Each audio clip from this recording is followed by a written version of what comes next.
할렐루야. 사랑하는 성도 여러분, 오늘도 하나님을 찬양함으로 영광 돌리겠습니다. 찬송가 261장입니다. 찬송가 261장입니다.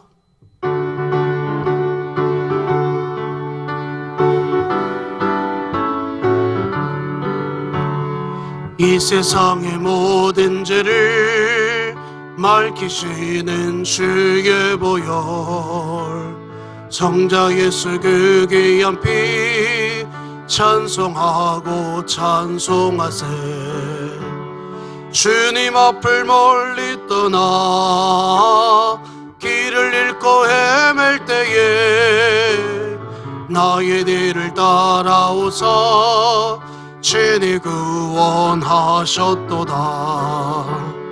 흰 눈보다도 주의 흘리신 보혈로 이게 씻어 주옵소서. 가시관을 쓰셨으니 피로 얼굴 물드셨고 십자가의 모진 고통 나를 위해 당하셨네. 말로 형용할 수 없는 그 세주의 그 석하신 그네와 크신 사랑 찬송하고 찬송하세.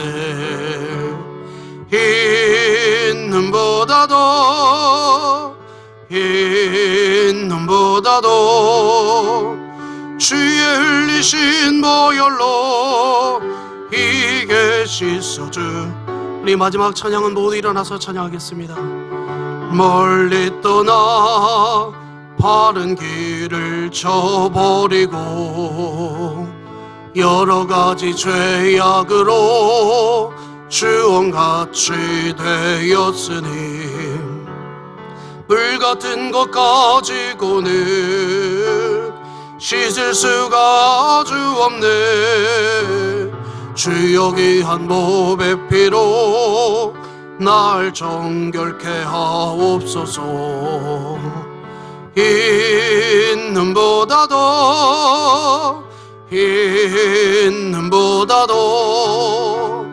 주의 흘리신 보혈로 이게 씻어 주옵소서. 아멘.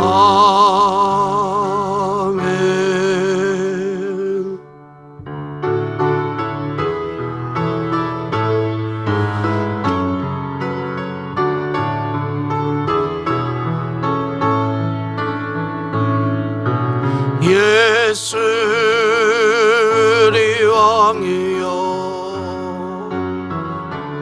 이곳에 오소서.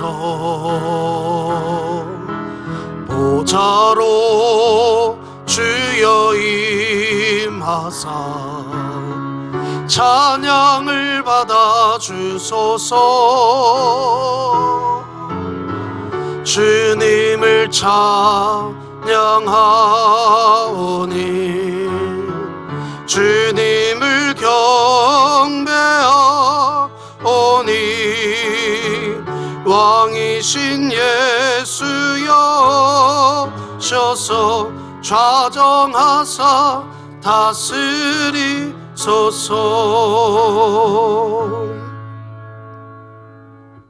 사랑가의 하나님 아버지 감사드립니다. 주 예수 그리스도의 십자가의 벌 의지하여 예배드립니다. 우리의 죄를 사하시고 이 예배를 통해 하나님만 영광 받으시옵소서. 예수 그리스도의 이름으로 기도드립니다. 아멘. 우리 찬송가 5장 찬양하겠습니다.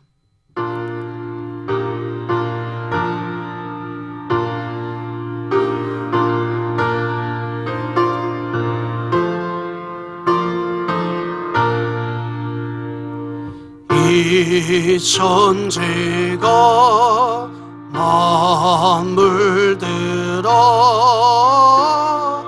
복 주시는 주여와 전능성부 서 성자 성령 찬송하고 찬송하세. 아멘.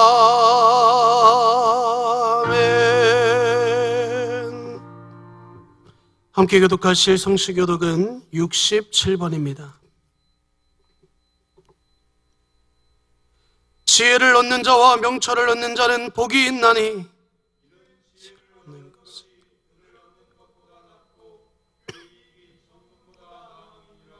지혜는 진주보다 귀하니 내가 사모하는 모든 것으로도 이에 비교할 수 없도다.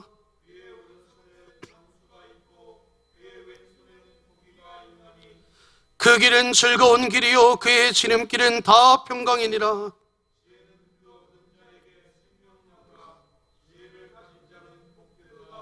여호와께서는 지혜로운 땅에 터를 놓으셨으며 명철로 하늘을 견고히 세우셨고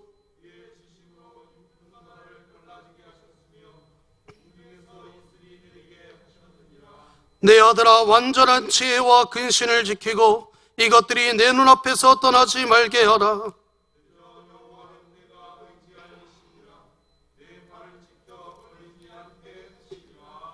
아멘. 다 함께 사도신경 하심으로 우리의 신앙을 고백드리겠습니다. 전능하사 천지를 만드신 하나님 아버지를 내가 믿사오며 그 외아들 우리 주 예수 그리스도를 믿사오니 이는 성령으로 잉태하사 동정녀 마리아에게 나시고 본디오 빌라도에게 고난을 받으사 십자가에 못 박혀 죽으시고 장사한 지 사흘 만에 죽은 자 가운데서 다시 살아나시며 하늘에 오르사 전능하신 하나님 우편에 앉아 계시다가 저리로서 산 자와 죽은 자를 심판하러 오시리라. 성령을 믿사오며 거룩한 공예와 성도가 서로 교통하는 것과 죄를 사하여 주시는 것과 몸이 다시 사는 것과 영원히 사는 것을 믿사옵나이다. 아멘. 다 같이 자리에 앉으셔서 찬송가 452장 찬양하겠습니다. 찬송가 452장입니다.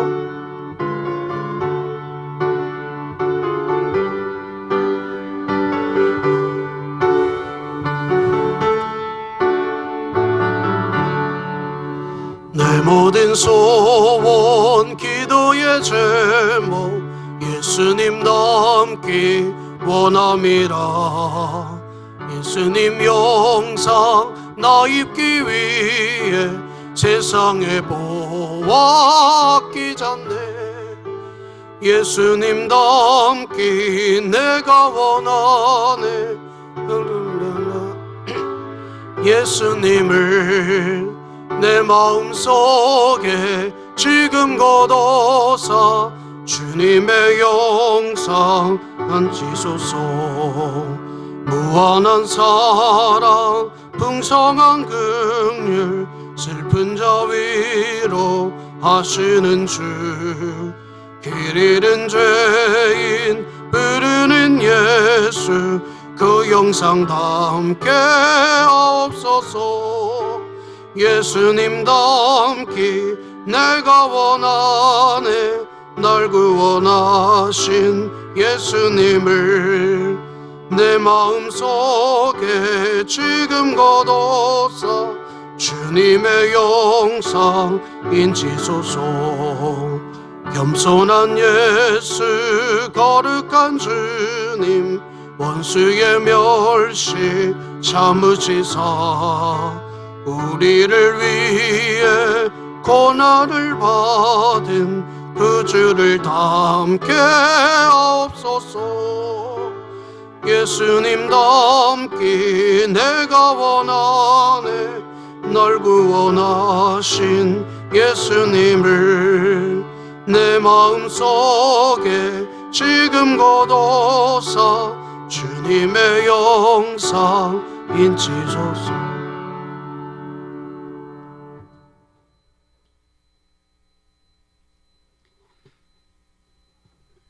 내 영혼아 여호와를 송축하라. 내 속에 있는 것들아 다 그의 거룩한 이름을 송축하라. 내 영혼아 여호와를 송축하며 그의 모든 은택을 잊지 말지어다. 그가 내 모든 죄악을 사하시며 내 모든 병을 고치시며 내 생명을 파멸해서 속량하시고 인자와 긍휼로 관을 씌우시며 좋은 곳으로 내 소원을 만족하게 하사 내 청춘을 독수리같이 새롭게 하시는도다. 아멘. 찬양받기에 합당하신 하나님 아버지 참 감사합니다. 오늘도 우리가 마음 모아 창조주 하나님께 기도할 수 있음에 감사드립니다. 우리의 삶의 모든 것이 주님의 은혜임을 고백합니다. 오늘도 하나님을 예배할 수 있는 것에, 사랑하는 가족이 있는 것에, 함께 예배할 교회 공동체가 있다는 것에, 우리의 삶에 허락하신 모든 것들로 인하여 참 감사드립니다. 그러나 주님, 우리는 주어진 것에 만족하지 못하며 이 땅이 전부인 것처럼 살아갈 때가 참 많습니다. 하나님의 영광을 위해 살아가야 하는 우리의 인생의 본질을 잃어버린 채 하나님을 사랑하기보다 세상을 사랑하고 내 가족, 내 이웃을 사랑하기보다 늘 나만을 사랑하는 이기적인 우리를 보게 됩니다. 주님, 우리를 불쌍히 여겨 주시옵소서. 하나님을 사랑한다 말하지만 하나님을 위한 경건의 시간은 늘 뒤로 미루는 연약함을 봅니다. 영원하신 진리를 알 수 있는 하나님의 말씀을 주셨건만 아버지의 말씀을 찾지 않고 세상의 지식을 찾아가는 우리의 연약함을 봅니다. 또한 감히 창조주 하나님과 대화할 수 있는 기도를 허락하셨지만 하나님과 대화하기보다 주변 사람들과 다른 사람들로 나의 공허함을 채우고 사람을 의지하는 우리의 모습을 봅니다. 주님, 우리를 불쌍히 여겨 주시옵소서. 주님, 이것이 우리의 모습입니다. 여전히 구원받을 자격 없는 삶을 살아가는 우리의 모습입니다. 그러나 그럼에도 주님은 우리를 포기하지 않으시고 때로는 사랑의 징계로, 때로는 한없는 위로와 오래 참으심으로 우리를 기다려주시니 감사합니다. 또 우리에게 내가 너를 사랑한다, 나는 너를 포기하지 않는다 말씀해 주시니 감사합니다. 하나님, 이제 우리는 더욱더 우리의 마음을 다해, 삶을 다해 하나님을 사랑하는 삶을 살아가게 하여 주시옵소서. 여전히 죄의 습관에 물들어 있는 우리의 삶이 아니라 오직 하나님의 영광을 위해 하나님과 함께 살아가는 우리의 삶이 되게 하여 주시옵소서. 사랑하는 하나님 아버지, 코로나19가 장기화되어 가고 있습니다. 코로나로 인하여 세계 모든 나라들의 많은 환자들이 늘어나고 사망자들이 속출하고 있습니다. 주님, 그로 인해 의료체계가 무너지고 각 국가들의 경제가 무너지고 있습니다. 주님, 질병으로 아파하는 모든 자들을 치료해 주시옵소서. 그리고 그들을 찾아가 위로해 주시옵소서. 또한 경제의 회복을 허락하여 주시옵소서. 하나님 아버지, 주님의 몸된 교회를 위해 기도합니다. 교회가 코로나19로 인해 장기간 함께 모여 예배하지 못하는 상황 가운데 있습니다. 그럼에도 불구하고 하나님, 우리의 믿음이 흔들리지 않게 하여 주시옵소서. 이번 계기를 통해 가정에서의 예배와 삶의 예배가 올바르게 세워지게 하여 주시옵소서. 특별히 온라인 예배의 취약계층인 우리 어르신들과 어린아이들에게 더 큰 은혜를 더하여 주시옵소서. 하나님, 국가와 위정자들을 위해 기도합니다. 21대 국회의원 선거가 마무리되었습니다. 비록 인간의 투표로 결정되었지만 우리의 모든 삶은 하나님의 섭리 안에 있음을 고백합니다. 뽑혀진 국회의원들이 하나님을 두려워하게 하시고 하나님의 말씀의 기준과 다른 법안들은 통과되지 않도록 막아 주시옵소서. 그리고 국민된 우리는 온 세계가 하나님의 통치 아래, 하나님의 주권 아래 있음을 기억하며 국가와 위정자들을 위해 더욱 기도하게 하여 주시옵소서. 하나님, 열방을 위해 기도합니다. 오늘도 세계 열방에서 주의 복음을 들고 선교하고 계시는 선교사님들의 영과 육을 강건하게 하여 주시옵소서. 코로나19로 인해 많은 선교지가 어려움에 처해 있습니다. 그 지역의 연약한 자들을 지켜주시옵소서. 보호하여 주시옵소서. 작은 질병에도 간단한 치료제가 없어서 청결할 물이 없어 죽어가는 그 땅에 주님, 모든 영혼들을 지켜 보호하여 주시옵소서. 하나님, 이 시간 예배를 위해 간절히 기도합니다. 우리가 이 시간 함께 예배합니다. 주님, 예배할 수 없는 자들이 오직 예수 그리스도의 십자가의 보혈, 그 은혜로 예배합니다. 하나님, 우리의 예배를 받아 주시옵소서. 이 시간 주님의 말씀을 들고선 주의 사자 영과 육을 강건하게 하여 주시고 성령의 충만함으로 채워주셔서 하나님, 말씀의 능력이 나타나게 하여 주시옵소서. 말씀을 듣는 우리의 마음밭을 좋은 밭으로 변화시켜 주시옵소서. 그래야 하나님 말씀을 사모함으로 받아 우리의 삶에 말씀의 열매가 30배, 60배, 100배로 경험되어지게 하여 주시옵소서. 주님께 모든 영광을 올려드리며 우리의 중보자 되신 예수 그리스도의 이름으로 감사하며 기도합니다. 아멘.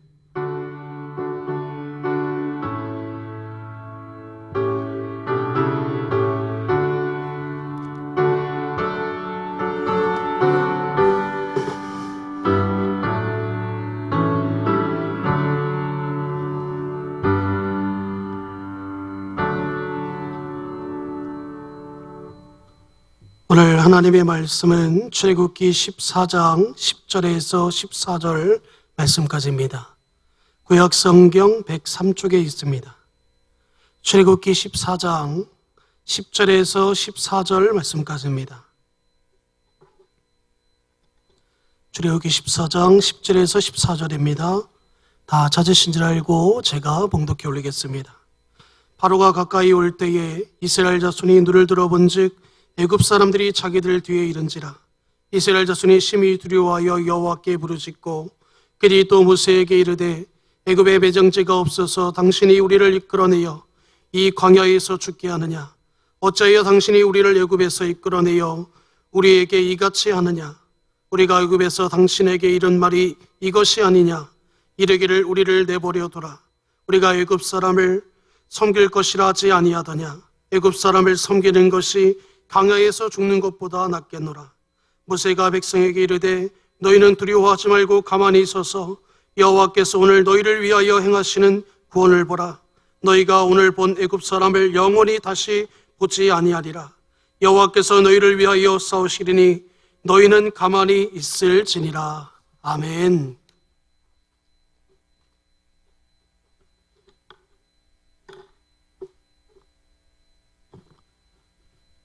사랑하는 진흥교회 성도 여러분, 평안하십니까? 오늘로써 우리는 예배당 예배 대신 각 가정에서 영상 예배를 벌써 8주차 이렇게 예배를 드리고 있습니다. 지금까지 우리 진흥교회 당회의 결정을 우리 성도 여러분들께서 존중해 주시고 마음을 모아주신 그 귀한 동역의 마음들 참 감사의 인사를 다시 한번 드립니다.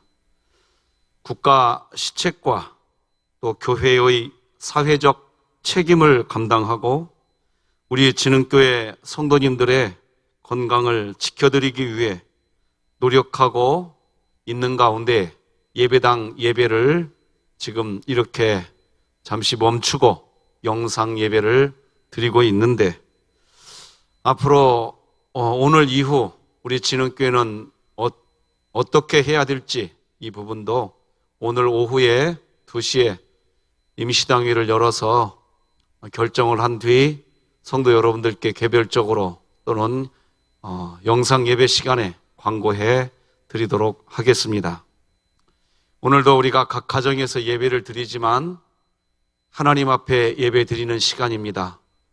우리가 예배를 드릴 때마다 우리의 옷 매무새 하나까지라도 정결하게 그리고 우리 하나님을 존중해 드리는 자세를 가지고 하나님을 예배하는 우리 교회가 되었으면 좋겠습니다. 정성껏 예물도 준비해 두고 그리고 나의 기도의 제목은 또 무엇인지 오늘 하나님은 나에게 무슨 말씀을 하실지 메모도 하시면서 이번 기회에 각 가정에서 우리 자녀들과 하나님을 예배하는 예배의 참 의미가 무엇인지 서로 나누기도 하시면서 삶 속에서의 예배, 가정의 예배가 오히려 더 견고해져가는 하나님의 은혜가 우리 진흥교회 성도 여러분 모든 가정에 있기를 주님의 이름으로 축복합니다. 오늘은 하나님을 알면 보이는 게 있습니다. 이런 제목으로 하나님 말씀 나누겠습니다. 사람들과 함께 동역을 하다 보면 정말 하나님의 영광을 위해 저분은 정말 하나님의 영광을 위해 기쁨으로 함께 하시는 그런 분이 정말 맞구나, 그런 마음이 드는 분들이 있습니다.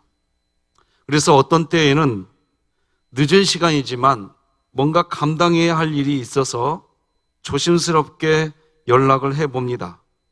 그런데 전에 들려오는 목소리가 전혀 나쁘지 않습니다.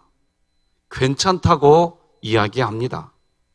늦은 시간에 연락했다고 오히려 목사님 걱정하지 마세요. 전화를 한 저를 오히려 안심시켜 주시고 그 일을 즐겁게 마무리해 줍니다. 그렇게 대응해 주시는 분과 함께 동역을 할 때 처음에는 그분이 참 열심히 참 많은 분이라서 그러는 줄 알았습니다. 그런데 점차 시간이 흘러가며 알게 되었습니다. 그분은 열심, 물론 당연히 넘치는 분이지만 더 정확하게 표현하면 자기 자아를 내려놓는 그런 훈련이 되어 있는 분이셨습니다. 저는 그런 분과 동역하면서 열심과 열정이 있는 분, 그리고 자기 자아를 주님께 내려놓은 분, 이 두 분 사이의 차이점을 정확하게 알게 되었습니다. 그리고 하나님은 사도행전 9장에서 사울을 하나님께서 택한 나의 그릇, 하나님의 그릇이라고 기록하고 있는데, 하나님이 택한 하나님의 그릇은 열심과 열정이 충만한 사람이 아니라 자기 자아를 주님께 내려놓은 분이라는 것을 알게 되었습니다. 주님은 일꾼을 찾으실 때 나를 따르라 라고 하는 아주 짧은 말씀을 하셨습니다. 그런데 그때 열정과 열심이 있는 사람은 머뭇거립니다. 순종이 어렵습니다. 그래서 주님을 따르는 데 있어서 전제는 일단 버리는 것입니다. 왜 주님을 따르는 삶을 살려고 할 때 열심과 열정도 아니고 자아를 내려놓는 사람만이 가능할까요? 주님을 따라간다는 것은 내 뜻, 내 생각 관철이 아니라 주님의 뜻, 주님의 생각을 이루는 것이기 때문에 그렇습니다. 대개 내 뜻, 내 생각은 항상 그냥 잘 되는 것에 초점이 맞춰집니다. 만사 형통입니다. 내가 수고한 만큼의 어떤 보상이 있어야 합니다. 돈 많고 권세 얻고 높은 지위에 올라가고 사람들에게 인정받고 건강해지고 그런 것들입니다. 사실 목적이 있다고 하지만 결국 자신의 이익입니다. 평탄한 삶을 원합니다. 이러한 모습은 오늘 본문에 등장하는 이스라엘 백성의 모습에서도 잘 나타납니다. 이스라엘 백성이 애굽에서 순순히 모세를 따라서 출애굽하게 된 이유는 애굽 나라에 임한 10가지 재앙 때문이기도 하지만 결정적인 요인은 자신들이 열심히 모세를 따라가면 부귀영화를 누리게 될 줄로 여기는 욕망이 있었던 것을 우리는 숨길 수가 없습니다. 하나님의 10가지 재앙이 애굽 나라에는 피 오듯 쏟아지는데 이스라엘 백성이 살고 있는 고센 땅에서는 전혀 아무런 어려움도 없는 것을 그들은 보았습니다. 그런 설명할 수 없는 일들이 발생하더니 이제는 신기하게 애굽 사람들만 가질 수 있었던 은, 금, 폐물을 가지게 되는 놀라운 일이 발생합니다. 평생을 노예로 살면서 꿈에도 상상하지 못했던 일들입니다. 애굽 사람들이나 가질 수 있는 귀한 것을 이스라엘 백성들이 가지게 된 것입니다. 정말 놀라운 일입니다. 노예 신분으로서 상상할 수 없는 일이 자신들에게 주어진 것입니다. 성경은 그걸 숨기지 않습니다. 출애굽기 12장 35, 36, 37절 보니까 이스라엘 자손이 모세의 말대로 하여 애굽 사람에게 은금 패물과 의복을 구하매 여호와께서 애굽 사람들에게 이스라엘 백성에게 은혜를 입히게 하사 그들이 구하는 대로 주게 하심으로 그들이 애굽 사람의 물품을 취하였더라. 이스라엘 자손이 람셋을 떠나서 이렇게 기록합니다. 결정적으로 이스라엘 백성이 모세를 따라서 출애굽에 동참한 이유는 결국 거기에 있었습니다. 모세의 말대로 하니까 애굽 사람들만 취할 수 있는 물품을 자신들이 취하게 되더라는 것입니다. 그리고 그때 모세가 소리를 높여서 외칩니다. 애굽에서 나가자. 애굽에서 나가자. 라고 말입니다. 그러자 이제 신이 난 이스라엘 백성들은 한결같이 모세의 뒤를 따라 나온 것입니다.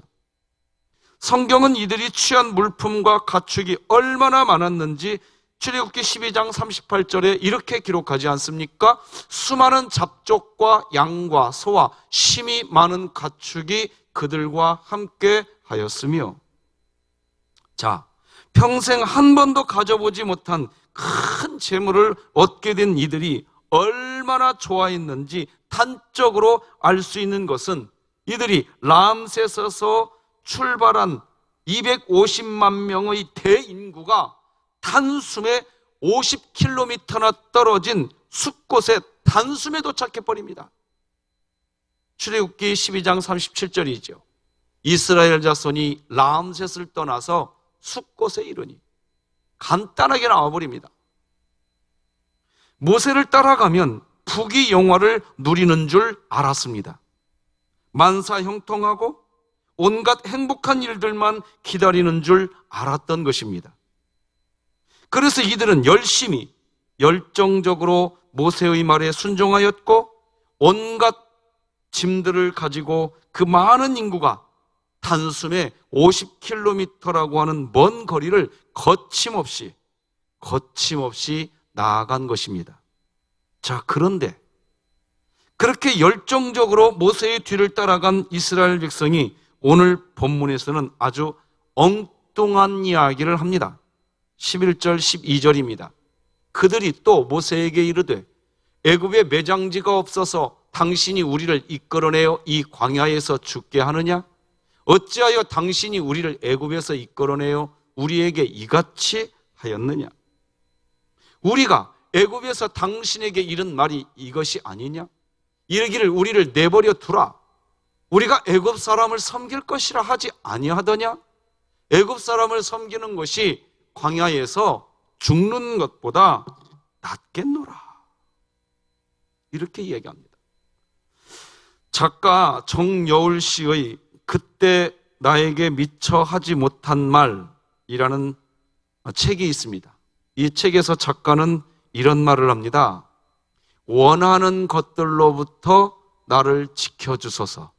원하는 것들로부터 나를 지켜주소서. 작가 정여울 씨의 눈에 보인 사람들은 죽어라 자신이 원하는 것에 매달려서 살아가더라는 것입니다. 그 원하는 것을 얻으려고 아등바등 살아가더라는 거예요. 그리고 자신이 원하는 것을 얻지 못할까 봐서 밤새 두려워하고 염려하고, 어떤 분은 우울증에 걸리고 어떤 분은 위축이 되어서 살아가더라는 것입니다.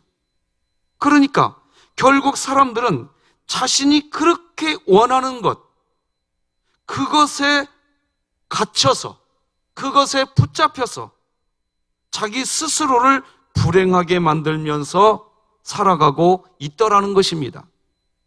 자신이 원하는 것에 자신이 묶여서 꼼짝도 하지 못하고 살아가는 게 인생이더라는 겁니다. 이스라엘 백성은 지금 천지를 지으신 하나님의 놀라운 계획에 따라서 젖과 꿀이 흐르는 땅, 가나안 땅을 향해서 가고 있는 것입니다. 지금과 같은 속도로 간다면 열흘이면 도착하는 땅입니다. 그런데 자신이 원하는 것에 발이 묶여서 온갖 원망과 불평에 스스로 자신이 원하는 것이 있었기 때문에, 그것 때문에 사로잡힌 것입니다. 람셋에서 말씀드린 것처럼 숫곳까지 50km나 떨어져 있습니다. 그런데 그 먼 거리를 단숨에 달려왔던 그 열정, 그 열심 다 어디로 갔을까요? 왜 그런 열정은 힘을 쓰지 못하고 이렇게 초라해졌을까요? 그냥 다시 애굽으로 돌아가자고만 합니다. 앞서 저는 이런 말씀드렸습니다.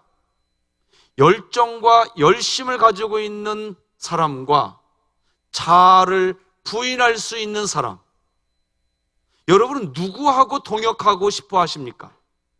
여러분에게 누군가에게 동역자를 붙여주신다고 할 때에 여러분들은 어떤 동역자가 여러분 곁에 있으면 좋으시겠습니까? 한번 여러분들 마음속으로 한번 생각해 보십시오. 하나님도 어떤 동역자를 원하고 있느냐? 자아가 부인된 사람을 원하고 있는 겁니다.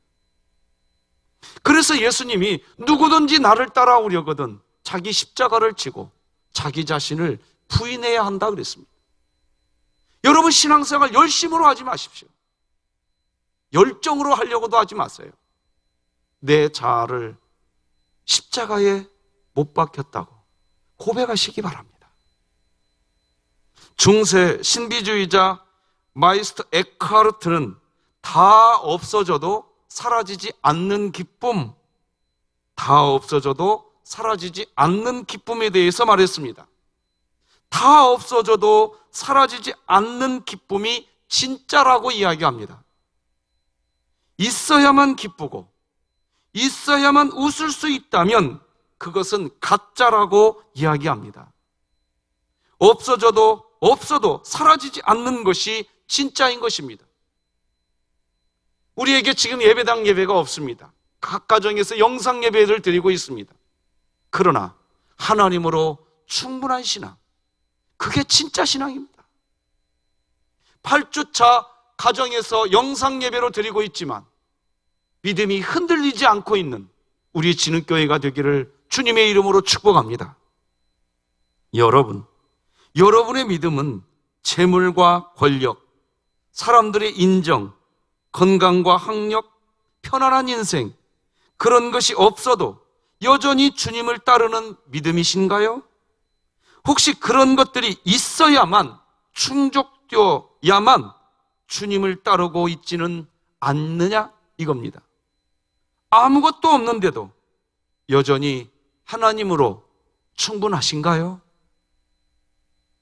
많은 그리스도인들은 광야에서 계속적으로 원망하고 불평하는 이 이스라엘 백성을 이해하지 못하겠다고 하지만 정작 우리가 그런 존재가 아닌지 살펴보아야 합니다.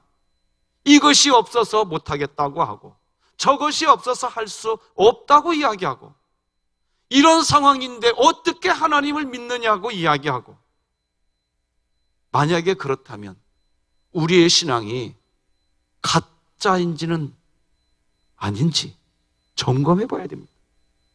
그래서 하나님도 성경에 기록했습니다. 너희가 정말 믿음에 서 있는지 너희 자신을 시험해 보라고 그랬습니다. 어찌 보면 예배당 예배가 멈춰져 있는 지금 하나님께서는 우리 믿음이 살아있는 믿음인지 다시 한번 점검하고 있는지도 모르겠습니다. 그러면 왜 이스라엘 백성의 영적 수준은 이 정도일까요? 왜 하나님을 따라가면서도 자기 자아를 부인하지 못할까요? 한마디로 정리하면 하나님이 어떤 분이신지 전혀 모르기 때문입니다. 전혀 모르는 겁니다. 사람은 자신 곁에 있는 사람이 어떤 사람인지 모르면 실수하게 됩니다. 제 아내가 요즘 저에게 가끔 하는 말이 있습니다. 이렇게 좋은 사람인 줄 알았으면 결혼하기 전에 더 잘해줄 걸. 사실 이렇게 말하면서 저도 좀 쑥스럽지만 요즘 제가 듣고 있는 말입니다. 여러분, 지금 여러분 곁에 있는 분들은 사실 다 좋은 분들입니다. 사진 2장을 여러분들에게 좀 보여드리겠습니다. 예쁘죠? 너무 예쁜 사진이에요. 교회가 보이죠? 다음 장 사진이요? 네, 너무 예쁜 사진입니다. 이 사진은 우리 진흥교회 정황석 집사님이 미국 출장 가 있는 동안 출석했던 교회 사진입니다. 늘 곁에 있던 집사님이 미국에 가셔서도 주일날이면 어김없이 예배에 참석하시면서 미국에 있는 동안 예배 드렸던 교회 모습을 이렇게 저에게 카톡으로 보내주셨어요. 얼마나 좋았는지 모릅니다. 그 집사님과 함께 있을 때에도 좋은 분이라고 알고 있었지만 멀리 떨어져 있는데 이렇게 사진을 보내주실 때 더 깊이 알았어요. 이 사진을 보내면서 밑에 카톡에 이렇게 왔어요. 목사님, 오늘 제가 예배드렸던 교회의 모습입니다. 정말 이런 카톡을 받으면서 우리 정황석 집사님 참 좋은 분이시구나. 지금은 정 집사님이 한국에 와 계십니다. 그리고 2주간 자가격리를 해야 하는 상황인데 잘 마무리되고 조속히 만나뵙기를 원합니다. 여러분, 지금 여러분 곁에 있는 사람들 다 좋은 분들이신 것을 아셔야 합니다. 만약에 곁에 있는 사람이 좋은 분이 아니라고 여기는 것은 어쩌면 여러분, 우리 자신이 원하는 것에 우리 스스로를 묶어놓고서 주변 사람들만 평가하면서 좋은 사람이다, 좋지 않은 사람이다 라고 이야기하고 있을 수 있다는 것입니다. 자, 그런데 오늘 본문에 독특한 한 사람이 등장합니다. 바로 모세입니다. 이스라엘 백성이 모두 다 원망과 불평이 하늘을 찌르고 있는 이때 그 원망과 불평의 말을 다 들어야 했으면서 그러면서 모세가 이렇게 말을 합니다. 13절, 14절 다 같이 읽겠습니다. 시작. 모세가 백성에게 이르되 너희는 두려워하지 말고 가만히 서서 여호와께서 오늘 너희를 위하여 행하시는 구원을 보라. 너희가 오늘 본 애굽 사람을 영원히 다시 보지 아니하리라. 여호와께서 너희를 위하여 싸우시리니 너희는 가만히 있을지니라. 아멘. 여러분, 혹시 모세의 이 말을 읽으시면서 나도 이 정도 말은 할 수 있어 라고 생각하시나요? 네, 우리 진흥교회는 정말 이 정도의 말을 할 수 있는 그리스도인이 많이 계셨으면 참 좋겠습니다. 다시 한번 이스라엘 백성이 한 원망의 말을 한번 제가 읽어보겠습니다. 11절입니다. 그들이 또 모세에게 이르되 애굽에 매장지가 없어서 당신이 우리를 이끌어내어 이 광야에서 죽게 하느냐? 어찌하여 당신이 우리를 애굽에서 이끌어내어 우리에게 이같이 하느냐? 여러분, 이 말을 제가 순수하게 우리나라 사람들 말로 표현하면 이렇게 표현할 수 있을 것 같습니다. 차라리 나를 죽여라, 죽여. 어디 할 일이 없어서 나를 여기까지 데리고 와서 죽게 하니?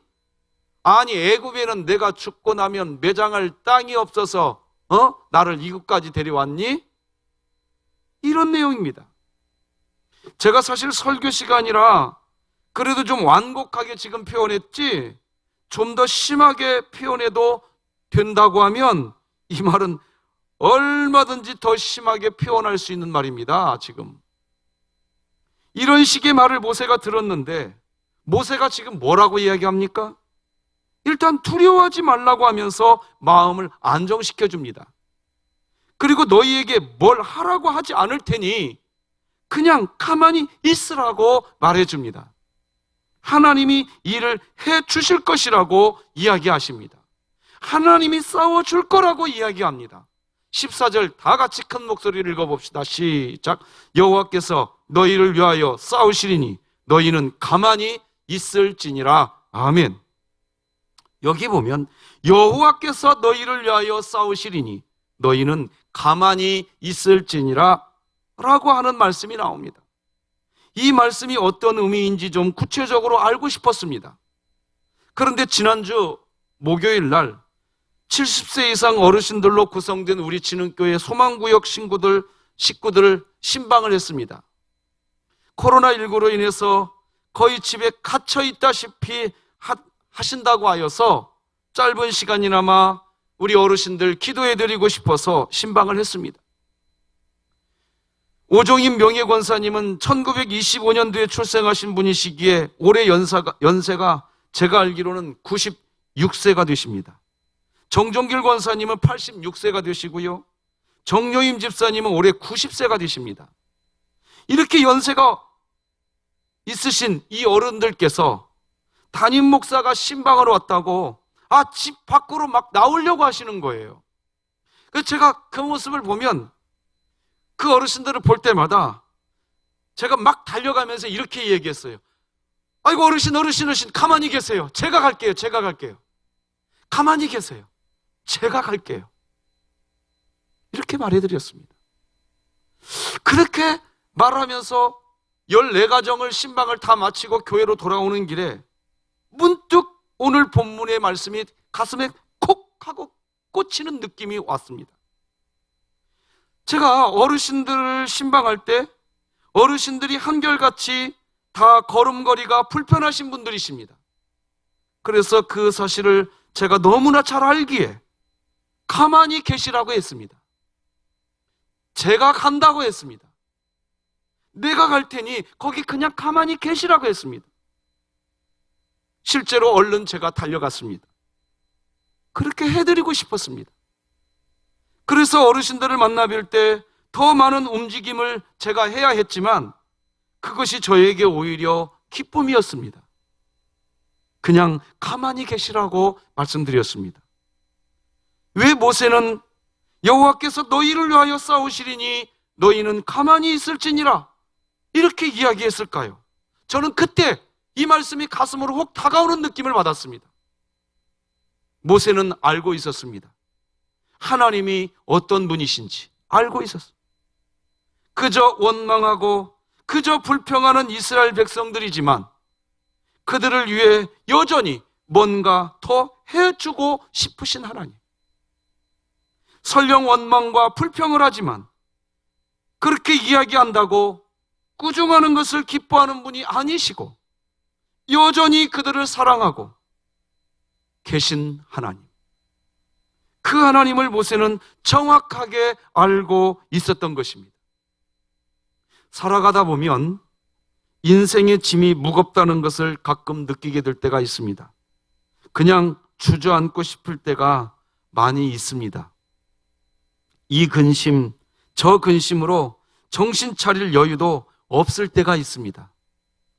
그래서 130년 살았던 야곱은 자신이 험난한 세월을 보냈다고 이야기합니다. 노고는 이 세상에서 끝이 없습니다. 그게 인생입니다. 하지만 하나님이 어떤 분이신지 아는 사람은 노고의 끝이 없는 인생이라고 해도 변화된 삶을 삽니다. 고난을 극복합니다. 여러분, 하나님이 어떤 분이신가요? 세 가지로만 간단하게 정리하면, 첫째, 하나님은 우리가 짐을 가지고 주님께 가면 받아주시는 분이십니다. 마태복음 11장에서 주님은 수고하고 무거운 짐진 자들아 다 내게로 오라 이렇게 말씀하셨습니다. 하나님이 어떤 분이신지 아는 그리스도인은 수고와 무거운 짐 가지고 주님께 갑니다. 수고는 내가 해야 할 것입니다. 반면에 무거운 짐은 사실 내가 하지 않아도 될 것입니다. 예를 들면 이렇습니다. 결혼한 부부는 서로 해야 할 수고가 있습니다. 반면에 결혼 후 시댁, 처가, 여러 관계에서 나오는 복잡 미묘한 인간관계들이 또 있습니다. 무거운 짐일 수 있어요. 직장에서 자기에게 주어진 임무, 그거는 수고입니다. 반면에 나쁜 상사의 괴롭힘과 동료와의 불협화음, 이런 것들은 무거운 짐인 것입니다. 그래서 세상은 수고보다 어떤 때는 무거운 짐이 더 힘들 때가 있습니다. 그런데 그런 수고와 무거운 짐 모두 다 들고 하나님께 가는 것, 그것이 믿음입니다. 하나님이 어떤 분이신지 아는 그리스도인은 그게 그냥 자연스럽습니다. 그런데 하나님이 어떤 분이신지 모르시는 분은 수고까지는 어느 정도 감당합니다. 그런데 이 무거운 짐의 부분에서 항상 실패하고 맙니다. 원망합니다. 불평합니다. 다윗은 칼과 탄창으로 싸우지 않았습니다. 여호와의 이름으로 싸웠어. 전쟁은 하나님께 속한 것임을 알고 있기 때문입니다. 삶의 문제를 가지고 여러분 하나님께 나아가시기 바랍니다. 그러면 그 싸움은 하나님이 싸우는 전쟁이 될 줄 믿으십시오. 둘째로, 하나님은 어떤 분이신가요? 하나님은 우리에게 쉼을 주시는 분이십니다. 쉼은 문제를 없애준다, 그런 뜻이 아닙니다. 쉼은 힘을 얻고 다시 일어서게 만든다, 이 뜻입니다. 인생의 짐은 사명입니다. 짐을 지고 사는 것은 사실 사명을 지고 사는 것입니다. 얼마 전 방송인 이경규 씨가 인생의 짐을 함부로 내려놓지 마라 라는 주제의 강연을 해서 큰 반응을 일으킨 적이 있습니다. 이경규 씨의 강연 중에 가장 인상 깊었던 말이 있었는데 이런 말이 있었어요. 지고 가는 배낭이 너무 무거워 벗어버리고 싶었지만 참고 정상까지 올라가서 배낭을 열어보니 먹을 것이 가득했다. 인상 깊더라고요. 인생도 이와 다를 바 없습니다. 짐 없이 사는 사람은 이 세상에 없습니다. 사람은 누구나 이 세상에 태어나서 저마다 다 힘든 짐을 감당하다가 천국 가는 겁니다. 인생 자체가 사실 짐이에요, 짐. 가난도 짐이고 부유도 짐입니다. 질병도 짐이고 건강도 짐입니다. 책임도 짐이고 권세도 짐입니다. 이별도 짐이고 만남도 짐입니다. 사실 미움도 짐이고 사랑도 짐입니다. 살면서 부닥치는 일 중에서 짐 아닌 게 하나도 없습니다. 그런데 누가 하나님이 주시는 쉼을 경험하게 될까요? 기꺼이 짐을 짊어진 그리스도인이 누리게 되는 겁니다. 언젠가 짐을 풀 때 짐의 무게만큼 보람과 행복을 얻게 됩니다. 아프리카의 어느 원주민들은 강을 건널 때 일부러 큰 돌덩이를 등에 친다고 합니다. 급류에 휩쓸리지 않기 위해서랍니다. 무거운 짐이 자기 자신을 살려준다는 것을 깨우친 겁니다. 헛바퀴가 도는 차에는 일부러 짐을 싣기도 합니다. 그러고 보면 짐은 마냥 나쁜 것만은 아닙니다. 손쉽게 들거나 주머니에 넣을 수 있다면 그건 짐이 아닙니다. 사랑하는 우리 진흥교회 성도 여러분, 쉼을 주시는 하나님을 믿고 무겁다고 여겼던 짐을 한번 져보시기 바랍니다. 무작정 내려놓으려고만 하지 마시고 자연스럽게 걸음걸이가 짐을 지고 있으면 조심스러워집니다. 절로 고개가 수그러들고 허리가 굽어집니다. 자꾸 시선이 아래로 향합니다. 겸손해집니다. 한번 실행해 보십시오. 마지막 순간에 숨을 주시는, 쉬게 해주시는 하나님의 손길을 만나게 될 겁니다. 세 번째, 하나님은 어떤 분일까요? 하나님은 우리에게 온유와 겸손을 배우게 해주시는 분이십니다. 신앙은 배우는 것입니다. 계속 배우는 것입니다. 우리는 주님께 배워야 합니다. 그게 신앙이고 성장입니다. 온유는 부드러움입니다. 딱딱함을 버리는 것입니다. 여러분은 강한가요? 강하시면 부러지십니다. 여러분, 딱딱한가요? 딱딱하면 죽어가고 있는 겁니다. 마음이 부드러우면 상처가 되지 않습니다. 남이 뭐라고 이야기해도 별로 괴롭지 않습니다. 마음이 딱딱하면 공격에 상처받게 됩니다. 힘들어집니다. 인생을 살아가면서 우리는 주님의 온유를 배워야 합니다. 그러면 어떤 험한 일도 상처 없이 극복해낼 수 있습니다. 모세는 지금 이스라엘 백성에게 여호와께서 너희를 위하여 싸우시리니 너희는 가만히 있을지니라 라고 선포합니다. 하나님이 어떤 분이신지 모세는 알고 있었기 때문입니다. 사랑하는 우리 진흥교회 성도 여러분, 코로나19로 인하여 우리들이 져야 할 짐이 더 커진 게 사실입니다. 그러나 우리는 알아야 합니다. 하나님은 우리의 짐을 받아주시는 분이십니다. 누군가 나를 기억해 주는 이가 없다는 건 참으로 안타까운 일이지만 누군가 나를 기억해 주는 이가 있다는 건 고마운 일입니다. 누군가 나를 걱정해 주는 그런 사람이 있다는 것은 참으로 행복한 일입니다. 그런데 하나님이 우리를 기억해 주시고 걱정해 주시는 분이시면서 우리의 짐을 받아 주시는 분이십니다. 둘째로, 하나님은 우리에게 쉼을 주시는 분이라는 것을 알아야 한다고 했습니다. 저는 요즘에 괜찮은 거지, 별일 없지, 아프지 마, 이 말이 얼마나 귀한 말인지 지금 배우고 있습니다.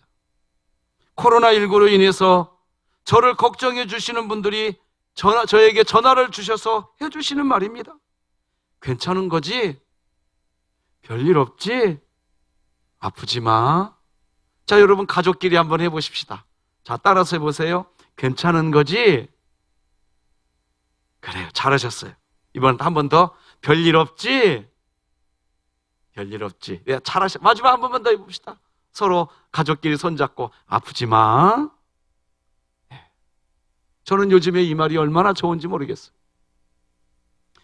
다시 말씀드리지만 코로나19로 인해서 저를 걱정해 주시는 분들이 저에게 전화해서 해주는 말들입니다. 그런데 이 말을 들을 때마다 하나님께서 저에게 쉼을 주시는 분이시라는 것을 느끼게 됩니다. 세 번째, 하나님은 우리에게 온유와 겸손을 배우게 해주시는 분이십니다. 안희숙 여사에게 유명한 말이 있는데 그럴 수도 있지 라고 하는 말입니다. 이 말은 부드러움입니다. 부드러워요. 그리고 이게 온유입니다. 이게 겸손이에요. 그럴 수도 있지 라고 하시는 분 앞에서 무슨 갈등이 있을 수 있겠습니까? 무슨 상처가 있겠습니까? 사랑하는 진행의 가족 여러분, 예배당 예배가 멈춰졌지만 그래도 각 가정에서 영상 예배에 지금도 참여하시면서 지금까지 우리와 함께 해오신, 우리가 지금까지 여전히 그래도 함께 하고 있는 그 이유가 무엇입니까? 우리도 이미 알고 있는 겁니다. 하나님이 어떤 분이신지, 영상으로라도 예배를 드리려고 하는 것은 알고 있는 거예요. 하나님이 어떤 분이신지 우리도 알고 있는 거예요. 우리의 형편과 우리의 처지를 다 아시면서 하나님은 오늘도 우리에게 이렇게 이야기합니다. 다 같이 한번 읽어봅시다. 시작. 내가 너희를 위하여 싸우시리니 너희는 가만히 있을지니라. 할렐루야. 아멘. 기도하십시다. 하나님 아버지, 감사합니다. 오늘도 하나님이 어떤 분이신지 정확하게 알기만 하면 그 하나님은 우리의 짐을 져주시는 분이시고 우리에게 쉼을 주시는 분이시고 우리에게 온유를 배우게 해주시는, 알게 해주시는 살아계신 하나님인 것을 오늘 나누었습니다. 하나님, 우리가 열심과 열정으로 주님을 따라가기보다도 자아를 부인하며 주님과 함께 동행하는 인생이 되어 하나님이 어떤 분이신지 알고 힘든 일, 괴로운 일이 찾아올 때마다 가만히 있을지어다 하나님이 싸우실 것이다. 가만히 있을지어다 하나님이 우리와 싸우신다. 이렇게 선포하며 이번 한 주간도 주님과 동행하게 하여 주시옵소서. 예수님의 이름으로 기도드립니다. 아멘. 우리 찬송가 453장 하나님께 드리겠습니다.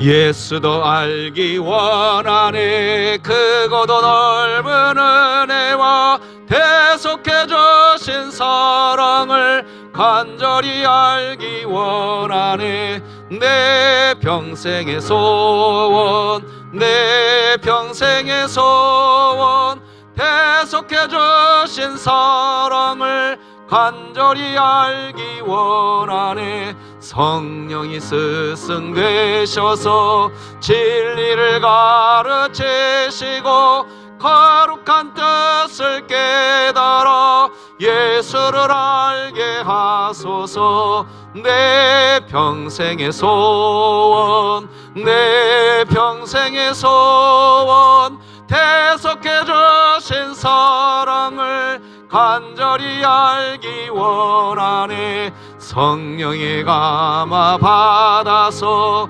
하나님 말씀 배우니 그 말씀 한 절 한 절이 내 맘에 교훈되도다. 내 평생의 소원, 내 평생의 소원, 대속해 주신 사랑을 간절히 알기 원하네. 예수가 계신 보좌는 영광에 들려 있도다. 평화의 왕이 오시니 그 나라 왕성하도다. 내 평생의 소원, 내 평생의 소원, 대속해 주신 사랑을 간절히 알기 원하네. 하나님 아버지 감사합니다.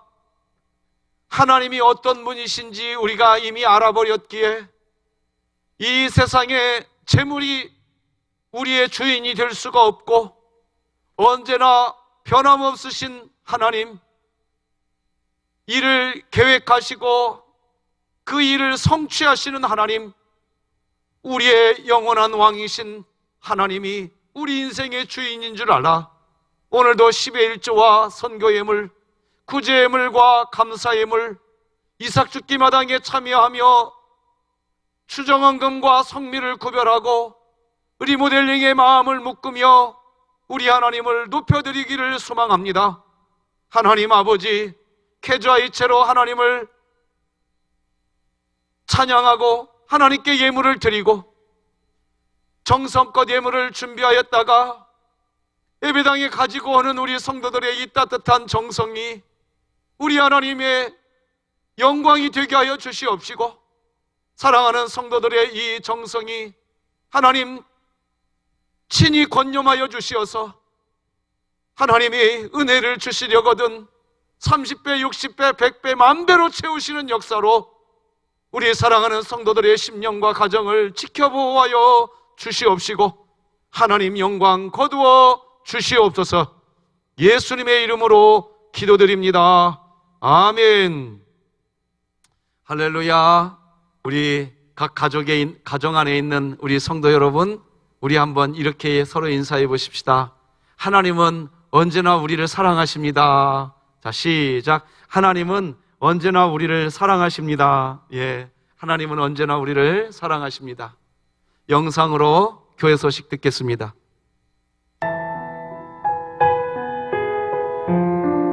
진흥교회에 오신 새가족 여러분을 환영합니다. 등록하신 새가족 형제자매님과 찾아주신 여러분을 환영합니다. 2020년도 교회표어는 복음을 전수하는 가정, 가정을 세우는 교회입니다. 오후 예배는 가정 예배로 드립니다.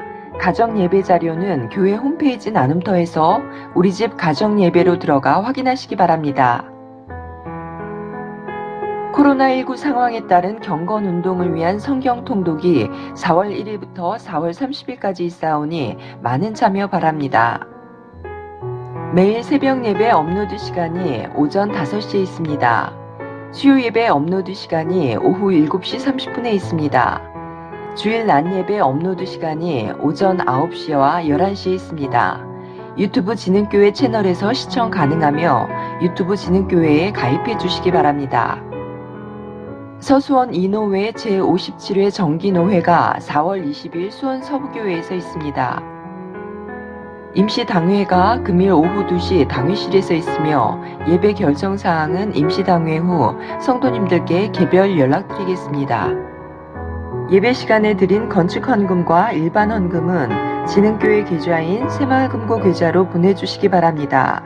가능하면 계좌 이체로 헌금해 주시고 특히 장로님, 안수집사님, 권사님들께서는 꼭 계좌 이체로 헌금해 주시기 바랍니다. 만약 계좌 이체가 어려운 분은 화요일, 목요일, 토요일 오전 10시에서 12시 또는 오후 1시에서 4시 사이에 교회로 가져와 주시면 감사하겠습니다. 헌금 항목은 별도로 적어서 1층 교육자실 또는 2층 사무실로 보내주시면 항목별 헌금 개수 처리하겠습니다.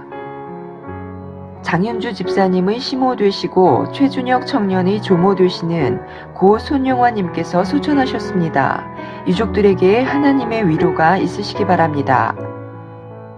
이삭줍기 마당 사랑나눔에 김대현 안수집사님께서 하나님의 은혜에 감사하여 드리셨습니다. 이상으로 교회 소식을 마치겠습니다. 감사합니다. 사랑하는 성도 여러분, 코로나19 상황이 장기화되고 있습니다. 이렇게 영상으로 예배 드리고 또 새벽 예배 영상이 매일매일 나가고 있는데 성도 여러분, 가능하면 영상으로라도 예배에 참여하면서 우리의 경건을 지키시고 그리고 매일마다 성경 통독 본문을 문자로 보내드리고 있습니다. 꼭 성경 말씀으로 마음의 중심을 잡고 승리하는 우리 진흥교회 되시기 바랍니다. 이제 다 자리에서 일어나셔서 우리 찬송가 620장 하나님께 드리겠습니다.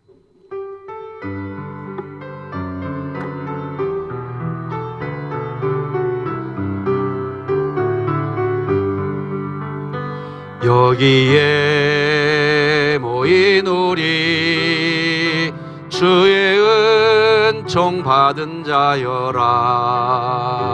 주께서 이 자리에 함께 계심을 아노라. 언제나 주님만을 찬양하며 따라가리니 시험을 당할 때도 함께 계심을 믿노라. 이 믿음 더욱 거세라. 주가 지켜주신다. 어두운 밤에도 주의 밝은 빛 인도하여 주신다. 예수님의 은혜와 하나님 아버지의 사랑과 성령님의 교통하심이 우리 진흥교회 모든 성도들의 심령과 각 가정 위에와 우리 진흥교회 위에 이제로 영원토록 함께할지어다. 아멘.